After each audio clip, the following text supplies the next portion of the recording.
Assalamualaikum warahmatullahi wabarakatuh. Selamat bertemu kembali dengan saya Pemilia Sulistawati pada channel Pemilia Stekom.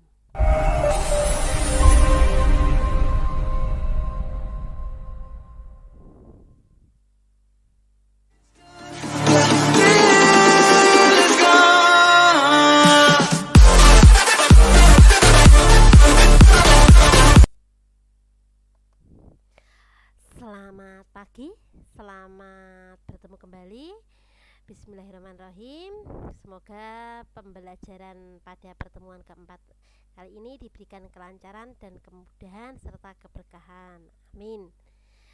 Selamat datang ya pada channel Pemilia Stekom, yaitu kita mengupas pokok bahasan yang keempat, yaitu mengenai tujuan dan fungsi koperasi. Apa sih isinya?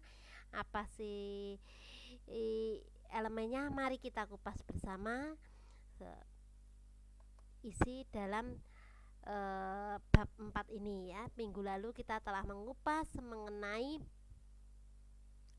bentuk organisasi. Bab pertama latar belakang, kemudian bab kedua pengertian, kemudian bab 3 bentuk organisasi. Pada bab 4 ini adalah tujuan dan fungsi koperasi.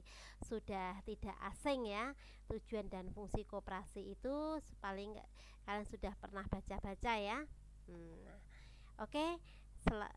Di sini terdiri dari 7 sub pokok bahasan. Yang pertama mengenai pengertian dari badan usaha. Yang kemudian yang kedua adalah jenis, di mana ada jenis-jenis badan usaha. Jenis-jenis badan usaha yang berdasarkan wilayah negara. Terus kemudian yang ketiga ada koperasi sebagai badan usaha. Yang keempat tujuan dan nilai koperasi. Yang kelima tujuan perusahaan koperasi. Yang keenam kegiatan usaha koperasi. Yang terakhir di dalam sub pokok bahasan ini adalah mengidentifikasi tujuan dari koperasi tersebut. Baik, terima kasih mahasiswa kelas akuntansi eksekutif. Semoga semua dalam keadaan sehat ya. Sehat, bahagia, ceria, dan tak kurang suatu apapun. Nah, di sini sudah tidak asing ya pengertian dari badan usaha, di mana badan usaha itu adalah pusat organisasi yang dianggap kesatuan yuridis atau hukum menurut ini ya domain Salvator pada tahun 1989. Kemudian bahwa pengertian badan usaha adalah suatu organisasi yang mengkombinasikan dan mengkoordinasikan sumber-sumber daya yang ada tujuannya dengan produksi yang menghasilkan barang ataupun jasa yang dijual. Kemudian kita masuk badan usaha itu apa? Badan usaha ini ada kesatuan yuridis, ada kesatuan teknis, kemudian ada ekonomis. Nah, ini bertujuan mencari laba, ada keuntungan. Nah, badan usaha ini seringkali disamakan dengan perusahaan ya, walaupun kenyataannya tetap memiliki perbedaan. Ini sesuai dengan Wikipedia ya. Nah, kemudian ada pendapat juga dari Kamus Besar Bahasa Indonesia. Isinya apa sih? Nah, isinya di sini ada sekumpulan orang modal mempunyai aktivitas yang bergerak di bidang perdagangan atau dunia usaha perusahaan. Nah, kemudian menurut Undang-Undang Nomor ini ya, Undang-Undang Ketentuan Umum ya Pajak Indonesia, ini mempunyai arti adanya sekumpulan undang-undang, ada ketentuan pajak Indonesia adalah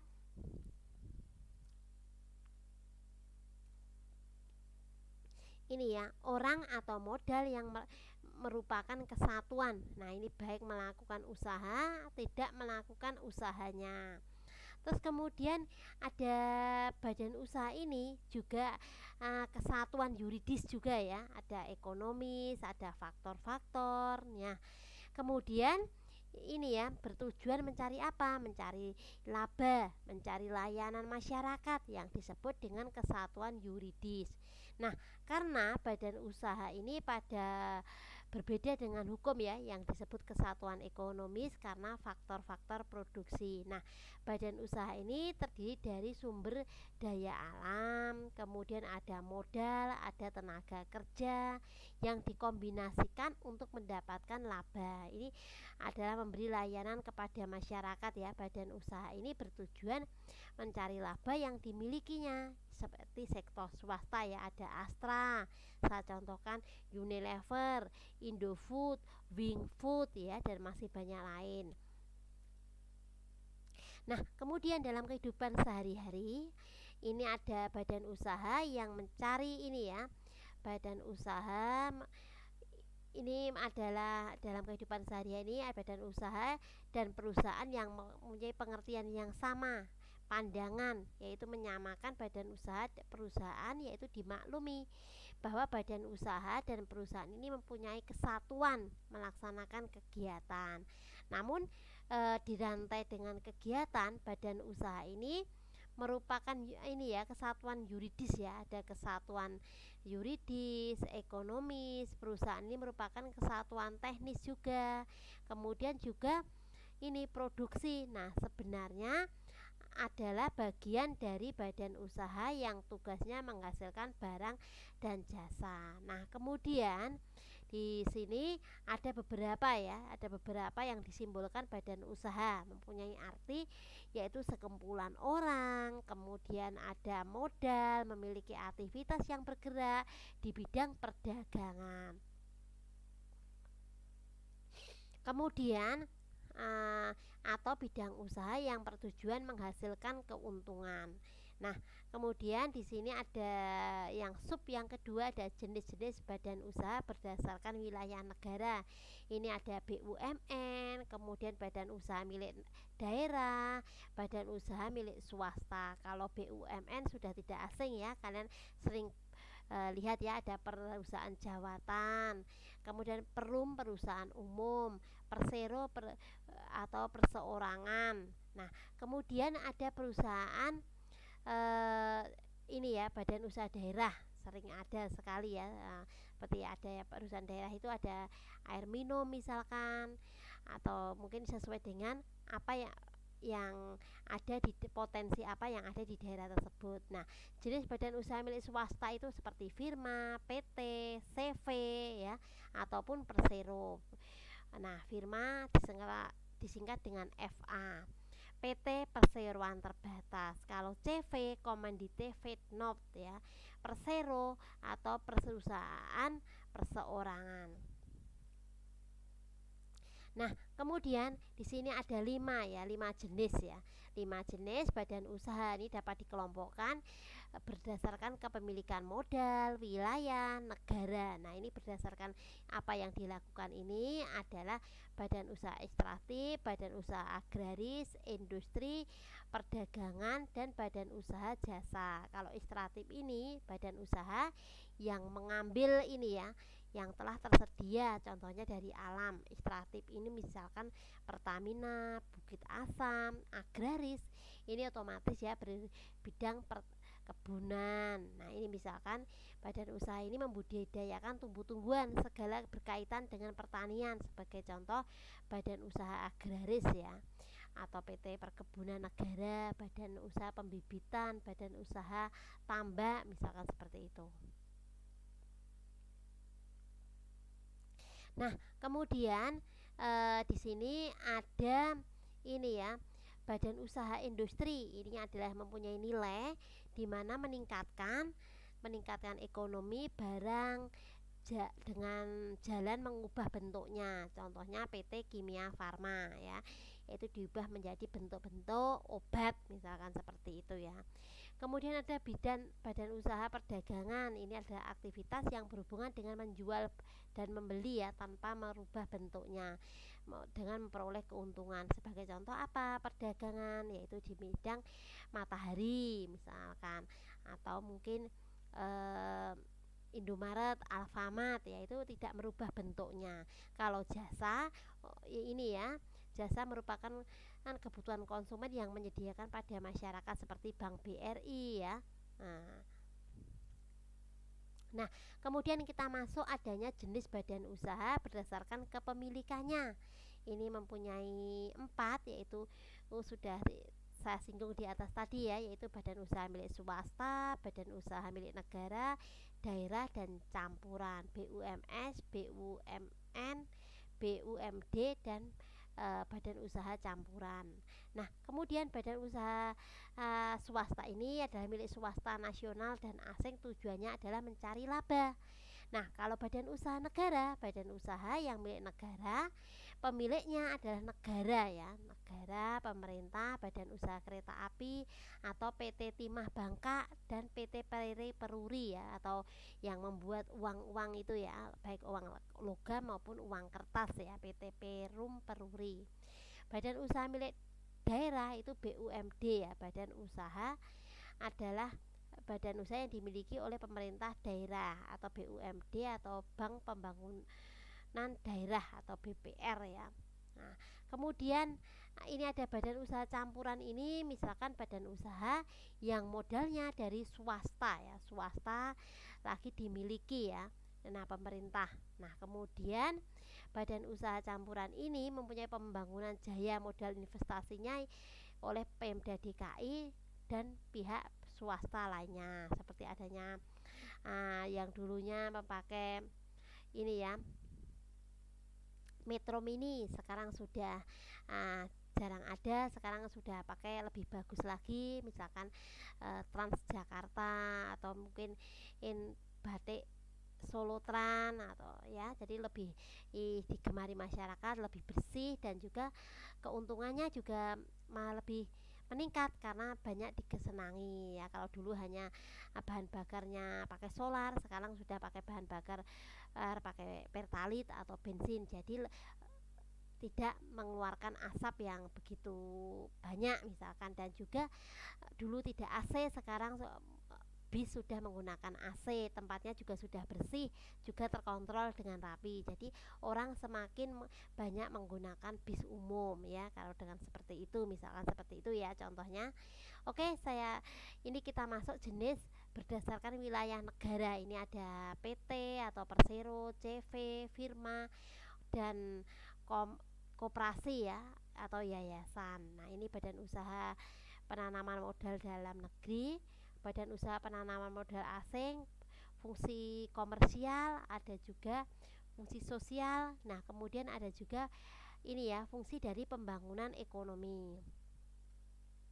Nah, kalau badan usaha ini ya, badan usaha penanaman modal dalam negeri ini badan usaha yang dimiliki oleh masyarakat itu sendiri. Badan usaha penanaman modal asing itu badan usaha yang penanamannya modal asing atau badan usaha yang masyarakat. Nah, ini di luar negeri ya, yang beroperasi di dalam negeri. Nah, badan usaha ini mempunyai fungsi antara lain yaitu komersial ya, mempunyai fungsi tujuan sosial dan pembangunan ekonomi.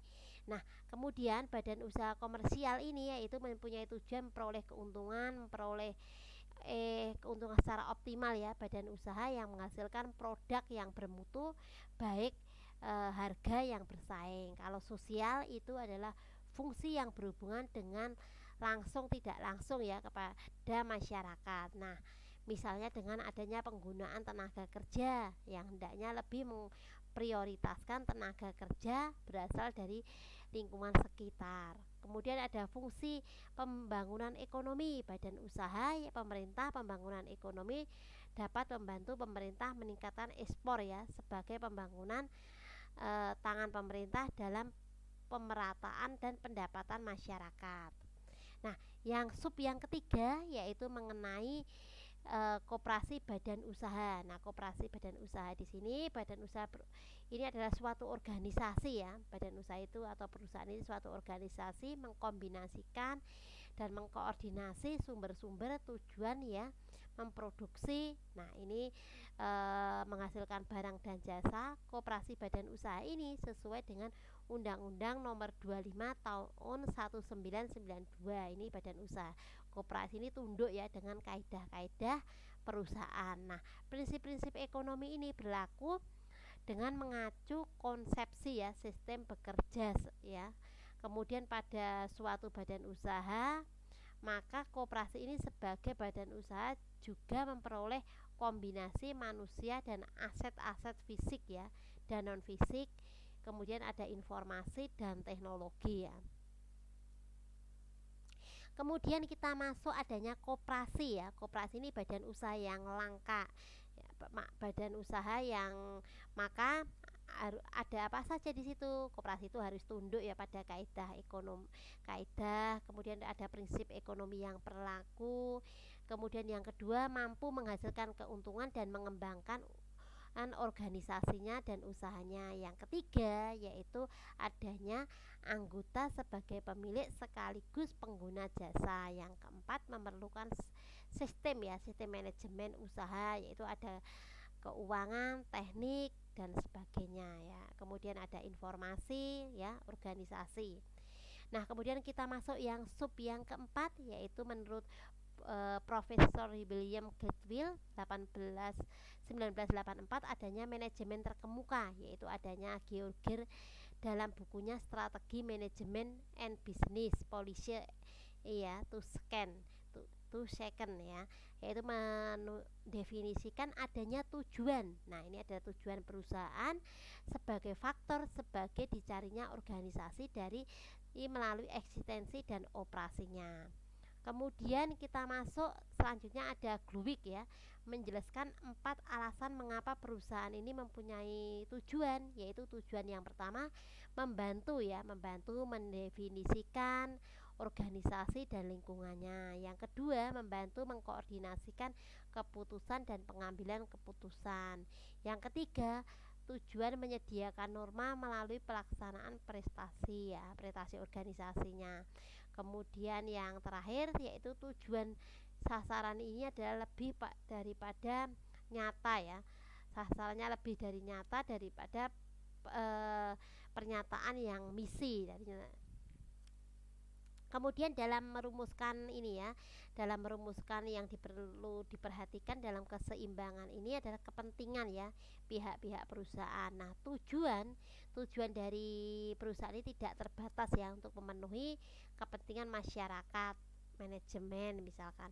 Nah, seperti memaksimumkan keuntungan atau efisiensi, tetapi juga harus mempertimbangkan kepentingan pemilik, ada modal, ada konsumen atau pemasok atau supplier, kemudian ada lingkungan dan pemerintah. Kemudian kita masuk dalam rangka perusahaan ini ya. Kita mempunyai tujuannya apa saja, dikelompokkan menjadi 3. Memaksimumkan keuntungan atau maksimum profit ya. Otomatis ya, suatu perusahaan itu pasti tujuannya adalah memperoleh keuntungan. Jadi memaksimumkan profitnya. Nah, yang kedua, memaksimumkan nilai perusahaan atau maximize the value of the firm ya. Kemudian yang ketiga yaitu memaksimalkan ini ya, biaya atau minimize profit ya. Nah, terima kasih yang sudah menyimak ya. Jangan lupa absen disiakat ya. Yang sub yang kelima yaitu mengenai tujuan dari perusahaan ini, di mana mempunyai tujuan dari koperasi ini adalah perusahaan atau badan usaha tidaklah semata-mata hanya sebagai organisasi ya atau orientasi laba ya atau profit oriented, melainkan juga pada ini ya, orientasi manfaat atau benefit oriented ya. Karena itu dalam banyak kasus ya, koperasi dan manajemen ini tidak mengejar keuntungan, tetapi juga hanya sebagai perusahaan ya yang bekerja didasari dengan pelayanan atau service at cost ya. Nah, untuk ini ya, untuk koperasi Indonesia ini mempunyai tujuannya apa? Sebagai badan usaha adalah memajukan kesejahteraan ya pada khususnya, yaitu sesuai dengan pasal 25 tahun 1992 ya. Nah, kemudian di sini ada 3 yaitu memaksimumkan keuntungan, memaksimumkan nilai perusahaan, memaksimumkan ini meminimalkan biaya. Jadi dengan biaya sedikit untuk mendapatkan hasil yang lebih besar atau prinsip ekonomi. Nah, memaksimalkan keuntungan ini adalah diharapkan dengan skala jangka panjang atau jangka pendek. Kemudian ada menyalahgunakan kapasitas ya, kapasitas perusahaan tersedia saat ini dan seoptimal mungkin ya, diikuti dengan pengendalian biaya yang seefektif mungkin sehingga diperoleh adalah maksimal. Kemudian yang ketiga adanya ini, yang kedua adalah memaksimumkan nilai perusahaan. Ini ada dihubungkan dengan skala jangka panjang, ada perbaikan kinerja perusahaan sehingga perbaikan ini adalah mendorong harga saham ya yang di bursa efek dan harga naiknya saham ya. Kemudian yang ketiga yaitu memaksimumkan biaya, yaitu minimal biaya agar ini ya mendapatkan keuntungan yang maksimal ya. Kemudian kita masuk adanya tujuan dari manajemen koperasi di sini. Yang pertama teori laba dan fungsi ya. Laba dan fungsi ini, laba ini maksudnya ini ya, dalam perusahaan ada sisa hasil usaha, menurut laba ada tingkatannya, tingkat keuntungannya ada, biasanya ini berada di ini ya setiap jenis usaha. Terdapat juga beberapa teori ya yang menerangkan adanya perbaikan sebagai berikut, seperti adanya teori laba yang menanggung resiko atau risk bearing theory of profit. Nah ini menurut teorinya keuntungan ekonomi ini normal ya dan diperoleh perusahaan dengan resiko di atas rata-rata. Kemudian ada teori laba. Teori laba di sini adanya teori laba fungsional atau fungsional theory of profit. Nah, ini adalah menekankan bahwa keuntungan meningkat suatu hal. Nah, ini dari friksi, keseimbangan dan jangka panjang atau long run equilibrium ya. Dan kemudian ada teori laba ini ya, laba monopoli. Nah, ini atau monopoli theory of practice ya. Nah, kemudian ada ini ya. Kemudian adanya teori laba ini monopoli, ini adalah teori yang beberapa perusahaan dengan kekuatan monopoli membatasi output ya. Kemudian menekankan harga juga ya.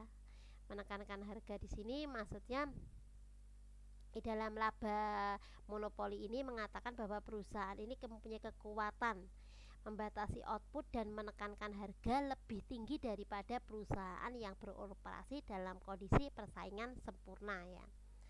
Kemudian kita masuk kekuatan monopoli. Kekuatan monopoli di sini ada 4. Yang pertama adanya penguasaan penuh atau suplai bahan baku tertentu. Yang kedua skala ekonomi ya. Yang ketiga yaitu kepemilikan hak paten. Terus kemudian kita yang terakhir yaitu pembatasan dari pemerintah. Nah, apa sih fungsi laba? Fungsi laba di sini yaitu pertanda konsumen menginginkan output ya. Kemudian atau rugi bertanda sebagai konsumen menginginkan ini kurang dari produk atau komoditi yang ditangani dan metode produksinya yang tidak efisien. Nah, kemudian ditinjau dari konsepnya, ini fungsi dari laba ini ya tergantung pada usaha ya. Pada usaha besar kecilnya, partisipasi transaksinya, anggotanya. Nah, ini semakin tinggi partisipasi anggota, maka idealnya semakin tinggi pula manfaat yang diterima oleh anggota tersebut. Nah, ini kemudian yang keenam adanya kegiatan usaha koperasi. Sudah tidak asing ya, status dan motif dari anggota koperasi ini adalah badan usaha yang pemiliknya adalah tower ya. Kalau kita sebagai pemakai atau konsumen user. Nah, sebagai pemilik adanya kewajiban ya, kewajiban dalam investasi menggunakan secara ini ya maksimum. Ada beberapa pelayanan diselenggarakan seperti sebagai contoh adanya calon anggota ya. Kemudian calon anggota di sini calon anggota yang tidak lagi berbeda dengan tingkatan kehidupan ya. Kemudian yang kedua adalah calon koperasi yang memiliki pendapatan ya, pendapatan sehingga dengan demikian mereka dapat mudah melakukan investasi pada usaha koperasi masing-masing. Kemudian kita masuk yang selanjutnya adalah calon ya. calon yang tidak membubuhi dua kriteria calon itu apa saja? Itu calon anggota yang tidak lagi berada di tingkat kehidupan di bawah garis kemiskinan, misalkan seperti itu ya. Atau juga ini ya, paling tidak mempunyai potensi ya, potensi ekonomi ataupun juga kepentingan ekonomi yang sama. Kemudian kita masuk ini ya, kegiatan usaha. Kegiatan usaha ini sesuai dengan Undang-Undang Nomor 25 Tahun 1992, yaitu yang pertama usaha koperasi, yang kedua kebutuhan kemampuan pelayanan, kemudian di kebutuhan kemampuan pelayanan koperasi ini maksudnya yang digunakan untuk memenuhi kebutuhan ya, kebutuhan masyarakat, bukan dari anggota. Nah, perlu digarisbawahi bahwa yang dimaksud dengan kelebihan kemampuan ini di sini adalah kelebihan adanya kapasitas ya, dana dan daya yang dimiliki oleh koperasi tadi dengan melayani anggotanya. Kemudian koperasi ini menjalankan kegiatan usaha berperan utama adalah dengan ini ya, di bidang kehidupan ekonomi rakyat. Kemudian kita masuk adanya permodalan koperasi. Nah, permodalan koperasi ini modal berasal dari investasi ataupun modal kerja. Nah, kemudian ada modal berinvestasi ya. Modal kerja ini ada sejumlah modal yang ditanam secara lancar ya, digunakan untuk membiayai operasionalnya jangka pendek, misalkan perusahaan adanya pengadaan bahan baku, kemudian tenaga kerja. Nah, ini adalah ini ya, biaya lebih daripada yang lain. Kemudian kita masuk adanya prinsip dari ini ya, prinsip dari perusahaan ini ada 3 ya. Modal diterima sebagai pinjaman jangka pendek, ini dipergunakan untuk pembiayaan ya, pembiayaan modal kerja. Yang kedua, modal diterima ini ya, modal diterima sebagai pinjaman jangka panjang. Kemudian ada untuk modal investasi. Kemudian kita lanjutkan mengenai ada beberapa model ya, sumbernya. Di sini ada simpanan pokok dari anggota, simpanan wajib, kemudian ada dana cadangan, kemudian ada donasi. Kalau simpanan pokok ini ada sejumlah uang yang diterima ya, kemudian nih sejumlah yang diterima sama banyaknya wajib dibayarkan pada simpanan kepada anggotanya. Nah, kemudian ini ada koperasi ya, ada simpanan wajib, ada dana. Kalau simpanan wajib tadi itu simpanan yang tidak harus dibayar dengan sama. Kemudian kalau dana cadangan ini diperoleh adanya penyisihan ya. Kalau donasi atau hibah ini adalah sejumlah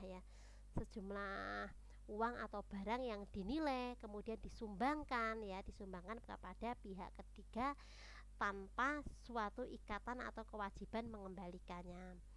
Kemudian yang ketujuh adalah sedangkan modal yang pinjaman ini adalah modal di luar atau bersumber dari air ya.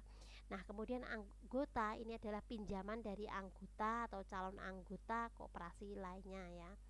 Kemudian pinjaman dari koperasi ini adalah anggota yang didasari dengan ini perjanjian ya. Kemudian perjanjian apa? Maksudnya perjanjian kerjasama baik koperasi dan lembaga keuangan lainnya. Nah, ini kemudian sumber sah yang lain, misalkan ada pinjaman yang bukan dari anggota yang dilakukan ini ya, melalui penawaran secara langsung.